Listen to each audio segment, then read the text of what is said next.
Harris deflected by Adams and keeps it in play. Morant. Oh, wow. Williams with the dunk, and what a pass by Ja Morant. What up? I appreciate y'all checking me out. Let's get right into it. I want to talk about a couple of young guys who I think could be all-stars sometime in the future. I think that this first guy, Tyrese Maxey, that I'm going to talk about, Tyrese Maxey out of Kentucky, I think it's going to be a little more difficult for him now with James Harden coming over there. It's going to be very interesting to see how that trade pan out because I don't have no type of confidence in it. Him and Joel Embiid, very likely to clash heads. Now it's reports coming out that Mike D'Antoni probably come over there and be the head coach. Recipe for disaster. We'll keep an eye on that. But let's just talk about Tyrese Maxey for a second. Through 49 games, he's averaged 17 points, 5 assists, and 4 rebounds. Now, for him, that's double his numbers from last year, like literally double. 8 points, 2 assists, and 2 rebounds. He shoots 86% from the free throw line, 47% field goal shooter.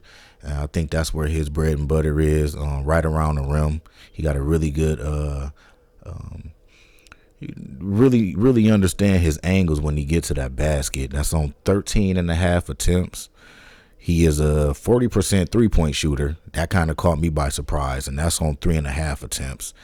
Again, these numbers are up from last year, and a big reason for that is Ben Simmons disappearing.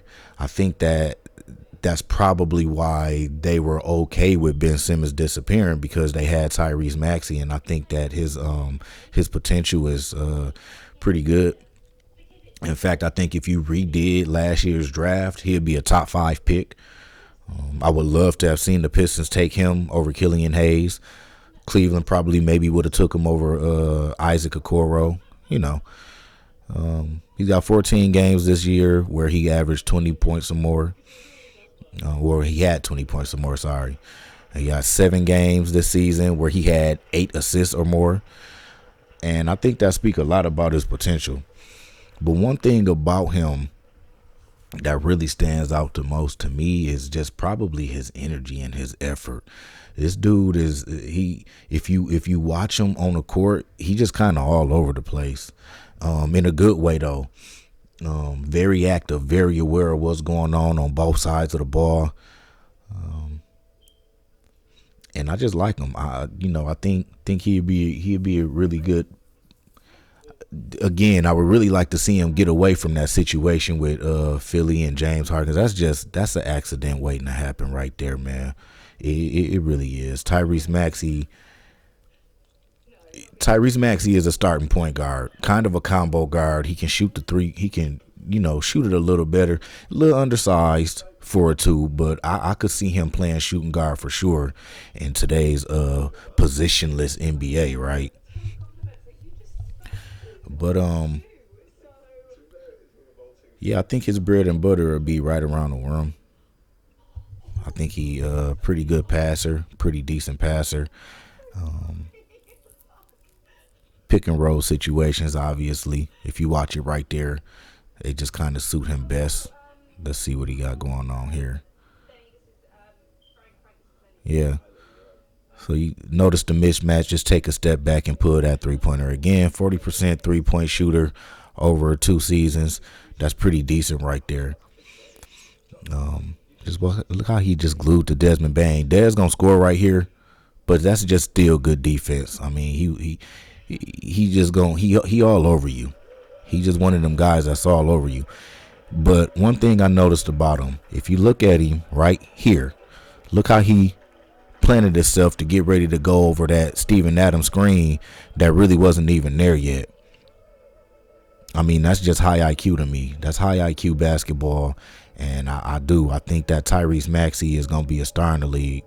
Look at this right here. Watch this. Look at him. Just all over the play. Watched it breaking down. Was right in position to make the steal. And this is what I mean about his defensive IQ. This is what I mean about his IQ in general. Look at this play right here. Look at his effort. These are the type of players. Look at him out of the picture, but still in the picture. Came back to make the block, right?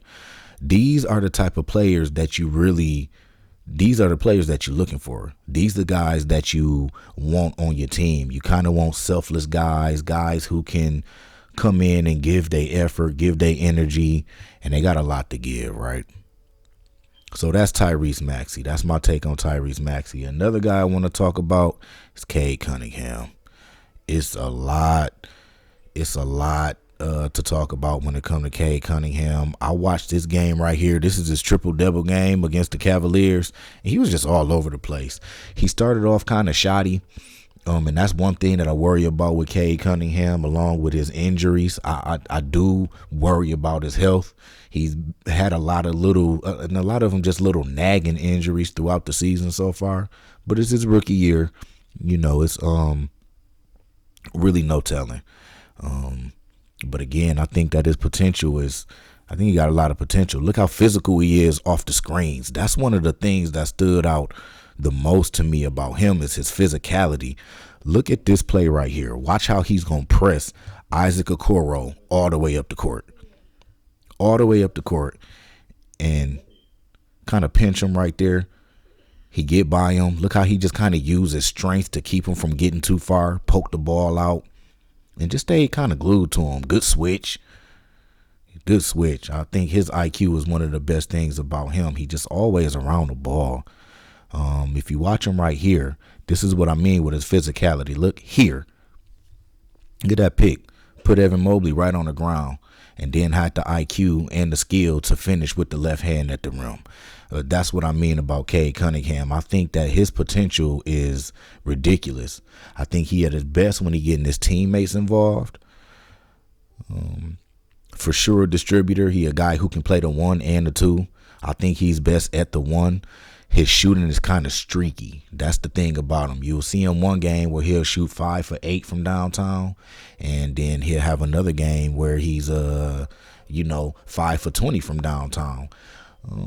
He don't really lack in a lot of confidence, but just looking at some of his numbers right here, I think it say a lot about his potential. 42 games, he averaging 16 points, 5 rebounds, and 5 assists.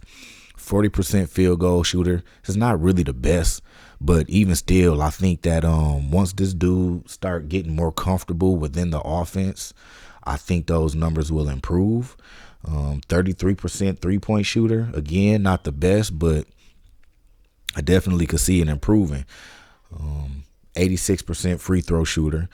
Dude had 11 games so far where he scored 20 points or more. He's got 1 triple-double so far this season. This is more than some NBA players have ever had in their careers. 9 games where he had 8 assists or more. 9 games where he had 7 rebounds or more. Another area of concern with Cade Cunningham is probably his turnovers. He averaged 3.5 turnovers in very limited amount of games. Sometimes you'll catch him just trying to do just a little too much, but again, his upside is ridiculous to me. A guy that's just always around the ball. Watch him right here. Watch him right here on the box out. Look how physical he willing to get. I mean, that's just what I love about him. He willing to get physical. He's a team player. You know what I mean?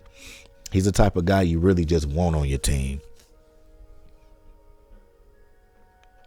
Yeah, I would for sure love. I think that with this draft, there was a lot of people was talking about Cade Cunningham being like basically the must-take pick in a draft. I don't watch a lot of college hoop, but once I started watching him over the summer last year, it's just a lot of things just stood out about him. His effort, his energy, his IQ. He just always seemed to be around the ball to make plays. And I think that if you the Detroit Pistons, I think it's that's the guy. Look at that pass right there. Look at that pass. This is a beautiful pass. But I think that's where he at his best at. I think that he's a guy that you want the ball in his hands to kind of let him make plays for his teammates. Again, My only area of concern with that dude is probably his injury history. I'm not really concerned with his shooting, with his streakiness, his shooting streakiness. I think again that's something that'll improve as the team improves. The best part about Cade Cunningham right now is the team around him. He with a bunch of young guys who he can develop with. Again, Killian Hayes, Sadiq Bey, who, he looked like he want to be a breakout player. It's a lot of things to like about Sadiq Bey. If he can keep it consistent with that 3-point shot, and you got what they call him, beef stew, Isaiah Stewart, big boy. I think Detroit might be a little undersized as a team, but one of the better things about them is that they have a lot of kind of combo players. Like again, Cade is a guy who can play really 1 through 3. If you ask me, I think he give enough effort. I think he's strong enough and physical enough to be able to play the 3. Jeremy Grant is a 3-4 guy.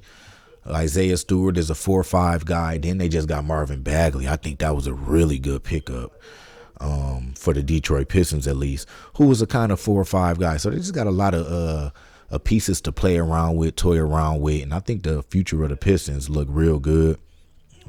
I would say within the next 2 years they should be a playoff team. They didn't trade Jeremy Grant. I'll probably talk about that in a separate video. I just really wanted to get out here and put this one out, kind of give you a glimpse of some of our future NBA stars. These are 2 dudes right here. Cade for sure, I believe, will be all-stars. And hopefully we'll be putting out another video talking about a couple of other players.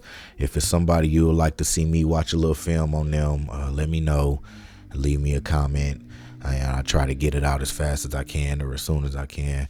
But I'll definitely probably continue this throughout the rest of the year, just keeping an eye on, or the NBA season at least, just keeping an eye on these younger players, these young talents, so that y'all can realize what's really going on out here, who you should keep an eye on. Just besides the obvious names, besides the Ja Morants, the LaMelo Balls, the people with bigger names, I guess, that wow factor, because again, it's a lot of players out here to talk about. But it's just 2 right here. Again, let me know what you think. Let me know if it's anybody that you would like for me to cover and talk about, and I'll try to get that out. Peace.